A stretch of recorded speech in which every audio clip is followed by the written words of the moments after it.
Welcome back to the channel. This is Pulse Education. My name is John Carrico. I am going to be your host today, and today we are going to be talking about the conduction system of the heart. And let me tell you, if you're going to know 12 leads, you have to have a good working knowledge of the conduction system, because essentially when we're looking at an EKG, we're looking at the reflection of the conduction system itself and whether it's working properly, or we can see if there's times when it's not working properly. Okay, and we really want to have a good knowledge of that. All right, and so that's why we're going to take a little time today and focus in on that and kind of come back to the basics a little bit.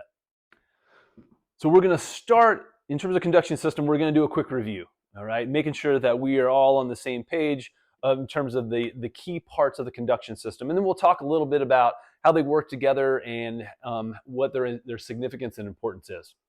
So I think all of us know that conduction primarily always is going to start in the right atrium at the SA node, right?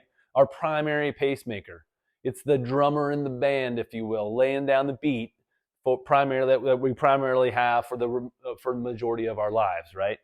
Well, from the SA node, the signal's actually going to travel along some intra-atrial conduction pathways, okay? So those are just some ways to keep this signal good and organized, right? So there's conduction pathways within the right atrium, and there's also one that comes over from the SA node over to the left atrium. That one's called Bachman's bundle, all right? The other ones don't really have any cool names. But all that's going to travel down through the right atrium and end up at the AV node, right? And the AV node is it's a backup pacemaker. It's our secondary pacemaker if the SA node is not working.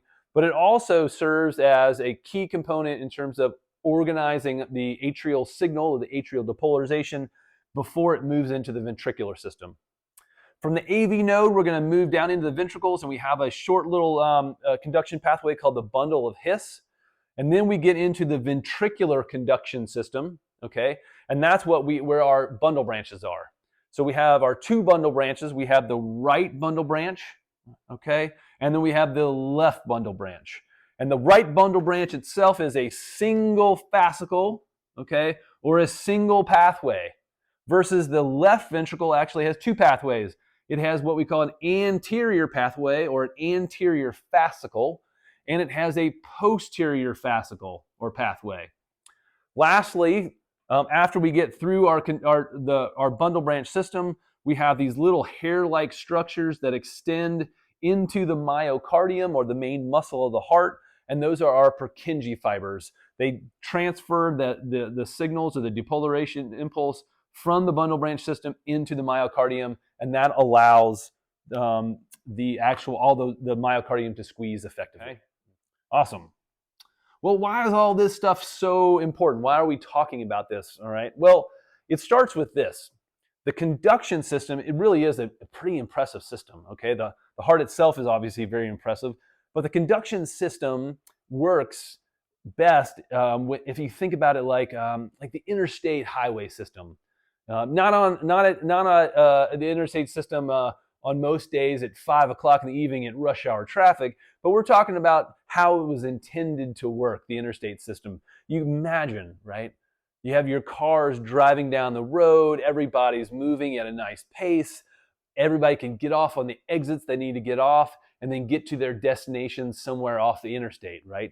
Well, that's how this whole system is supposed to work, nice and organized, and allowing the polarization impulse to travel efficiently and effectively. And when that happens, that means the heart itself is also pumping efficiently. That means we're getting adequate cardiac output. And that's important for you to register and equate that when we have normal conduction, that we have good cardiac output, or we have that potential for good cardiac output. Versus when somewhere along the line of this conduction system, that it's not working effectively, or it's not able to carry the signal along these pathways, what that means is that the signal has to then jump off the pathway, and then it's got to go cell to cell to cell to get that signal to transfer along. We remember that cardiac myocytes have that ability to transfer an impulse from cell to cell to cell. which is awesome, but that's not efficient. Okay, that's what the conduction system is there for. So when the conduction system is not working properly, all right, we have to think we have a decrease in the efficiency of the heart and a decrease thus in cardiac output. All right, so let's talk about the atrial system and then talk about the ventricular system in terms of from the conduction standpoint. So remember that the atrium itself is not a really impressive structure. It doesn't, or impressive vessel. It doesn't like pump all this blood down into the ventricles. Because actually, it really serves more like a gutter or a funnel, right? As blood returns from the body, right, to the right atrium, it's really directing that blood into the right ventricle. And about 80% of the blood that ends up in the right ventricle actually does it by gravity. Only about the remaining 15 to 20% of the blood, it gets there from that atrial squeeze or atrial kick. Not a whole lot going on in terms of its how much muscle. And that should be, we should keep that in mind because there's not a lot of myocardium around either one of the atrium. All right. But we also have to keep in mind, okay, that the atrium themselves can also be pretty chaotic at times. You know, we think about, under a normal sinus rhythm that, everything's good and organized, but we also have to think about it from the aspect of atrial fibrillation, which a lot of people are familiar with, and a lot of people have that condition walking around. Well, in atrial fibrillation, you have to remember that it's just pretty much chaos going on in the atrium, okay? In fact, we can have up to about 300 beats per minute in the atrium themselves under atrial fibrillation. So obviously, we don't want all those beats or those impulses being transferred into the ventricles. Otherwise, we would immediately go into ventricular fibrillation. So the key thing to remember is the importance of this AV node, all right?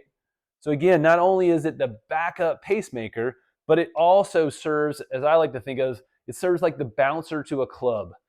So we all have that image in our mind, all right? You've got the image of big old muscular bouncer guy, right?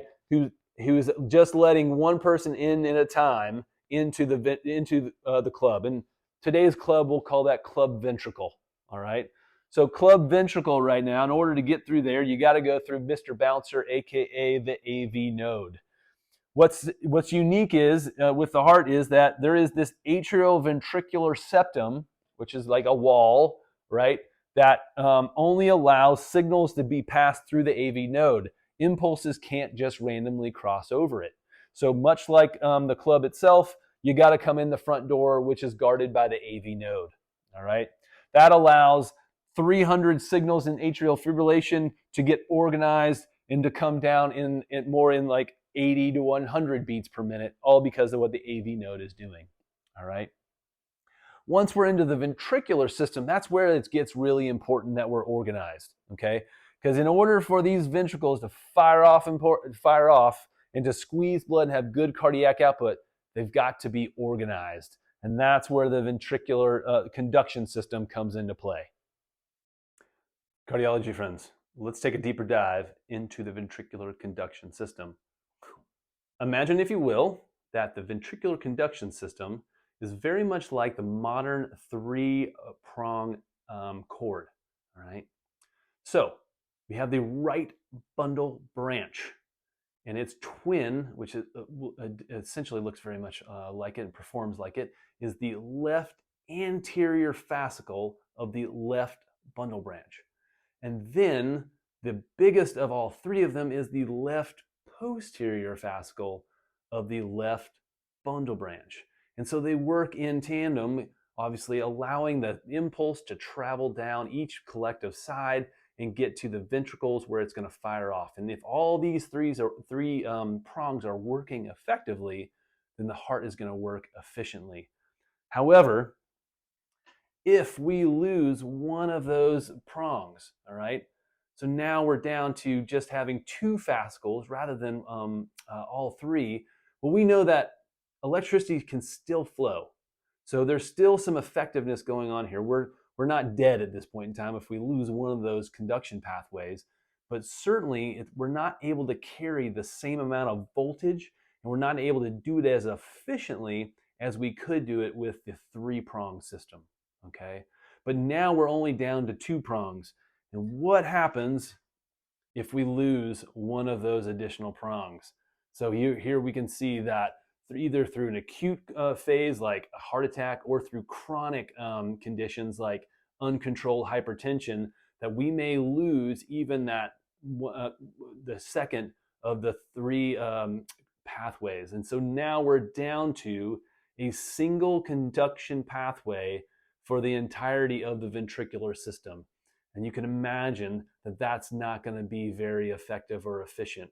And so cardiac output is going to suffer if we get down to that phase. The 3-prong system, it's really important. The right bundle branch, the left anterior fascicle of the left bundle branch, and the most important of all 3, the left posterior fascicle of the left bundle branch. All right, so welcome back. Here's our a summary here of our conduction system, right? We start in our SA node through our atrial pathways and through our AV node. And then from our AV node, we get into club ventricle as we talked about, and then we're into our ventricular system that we just talked about. So it's all about being organized, all right? So if this system is working and we don't see any evidence of this not working, then we should have the good potential of good cardiac output. But when we see somewhere along this line things are not working appropriately, that means a decrease in efficiency of the heart and a decrease in cardiac output. Okay, so it is invaluable to have this in your mind when you're looking at a 12 lead.